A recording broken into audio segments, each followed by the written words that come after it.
પણ વજન વધવાની વાત આવે છે ત્યારે સૌ કોઈ લોકો ટેન્શનમાં આવી જાય છે કે અમે તો બહુ ઓછું ખાઈએ છીએ, અમારું વજન કેમ વધે છે, અમે આટલું જ જમીએ છીએ છતાં પણ અમારું વજન વધી જાય છે।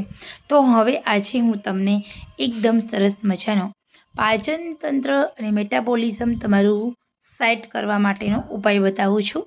આ ઉપાય એકદમ સરસ મજાનો છે, નાનકડો છે પરંતુ બેસ્ટ છે। તો સૌથી પહેલાં તમારું વજન ક્યારે વધે છે? વજન આપણા શરીરની પાચન તંત્ર એકદમ નબળું પડે ત્યારે વધે। તમે 1 વાટકી ખાઓ કે 10 વાટકી ખાઓ, તમારું પાચન તંત્ર એ પચાવવા સક્ષમ નથી એટલે તમારું વજન વધે છે। તો હવે તમે જીમમાં જશો, તમે યોગા કરશો, તમે ડાયટ પ્લાન કરશો, તમે એકલું મગનું પાણી પીશો પરંતુ તમારું પાચન તંત્ર જે મેઇન વસ્તુ આપણા શરીરનું છે એ જ ખરાબ છે તો આપણને વજન ઘટશે નહીં।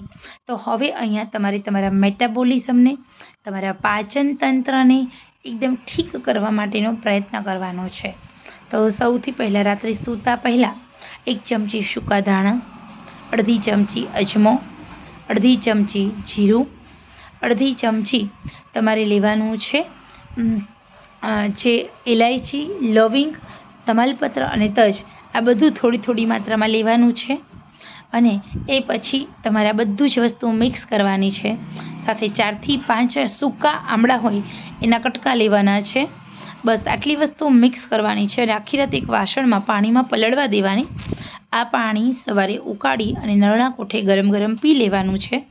આટલું કરશો એટલે 7 જ દિવસની અંદર તમારું મેટાબોલિઝમ બૂસ્ટ થશે, કોન્સ્ટિપેશન એટલે કબજિયાતનો પ્રશ્ન દૂર થશે, તમારા શરીરનું પાચન તંત્ર ધીરે ધીરે ઠીક થવા લાગશે, ખીલ થતા હશે તો નહીં થાય, શરીરમાં થાક નહીં લાગે, ખરતા વાળનો પ્રશ્ન દૂર થશે, તમારા શરીરમાં થાક લાગવાની સમસ્યા દૂર થશે, પાચન તંત્ર ઠીક થવા લાગશે, તમે જે પણ જમો છો એનું પાચન થશે, સાથે સાથે તમારો મેટાબોલિઝમ બૂસ્ટ થશે અને ધીરે ધીરે તમને એવો અહેસાસ થશે કે તમારા પેટની ચરબી ઘટી રહી છે।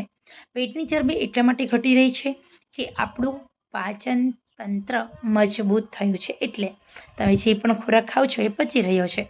તો આ વસ્તુ કર્યા પછી તમે જીમ કરશો, યોગા કરશો, ડાયટ કરશો તો એની તમને 100% રિઝલ્ટ મળશે। 3 મહિના સુધી તમારે આ ઘરેલું આયુર્વેદિક ઔષધિઓનો ઉકાળો નરણા કોઠે પીવાનો છે અને રાત્રે સૂતા પહેલાં પણ પીવાનો છે। દિવસમાં 2 વાર પીવાનો છે। 3 મહિના પછી દિવસમાં 1 વાર પીવાનો છે।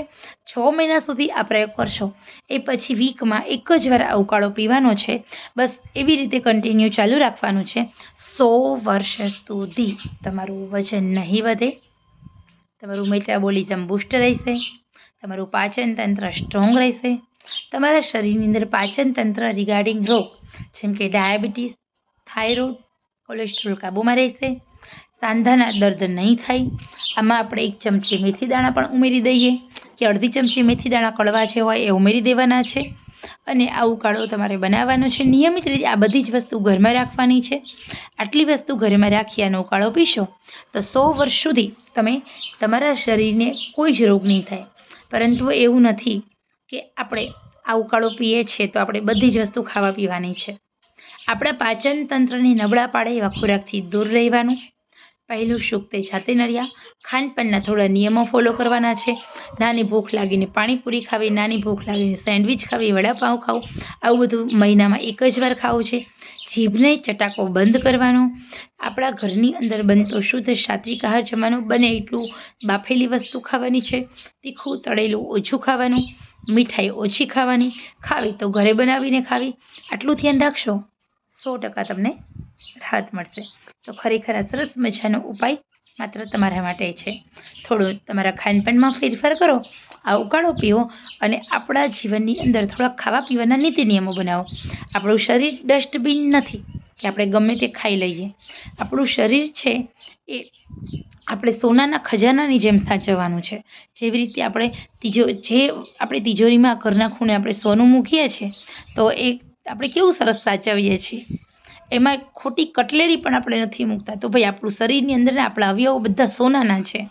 આપણું પાચન તંત્ર, આપણા ફેફસા, આપણું લીવર, આપણી કિડની, તો આ બધી જ વસ્તુ સારી હશે એની નિશાની કે તમારા વાળ સરસ, તમારી સ્કિન સરસ। જો તમારું અંદરનું કોઈ પણ ઓર્ગન ડેમેજ થયો તો સ્કિનમાં કરચલી પડશે, વાળ છે એ તૂટવા લાગશે, ખરવા લાગશે, વાળની પણ પ્રશ્ન થશે, થાક લાગશે, આંખોની રોશનીમાં ઘટાડો થશે. આ બધા પ્રશ્નો થાય તો સમજો કે તમારા શરીરની અંદરના ઓર્ગન નો ડેમેજ થયા છે. તો બસ આવી રીતે નાની નાની વાતોનું ધ્યાન રાખવાનું છે અને આપણી હેલ્થને કાયમ માટે બેસ્ટ રાખવાની છે. તો ખરેખર આજની આ માહિતી પસંદ આવે તો ચોક્કસ મારી ચેનલ નવી છે, નાની છે, આપ સૌના સાથ સહકારની જરૂર છે. આશા રાખું છું આપ સૌનો સાથ સહકાર મળતો રહેશે.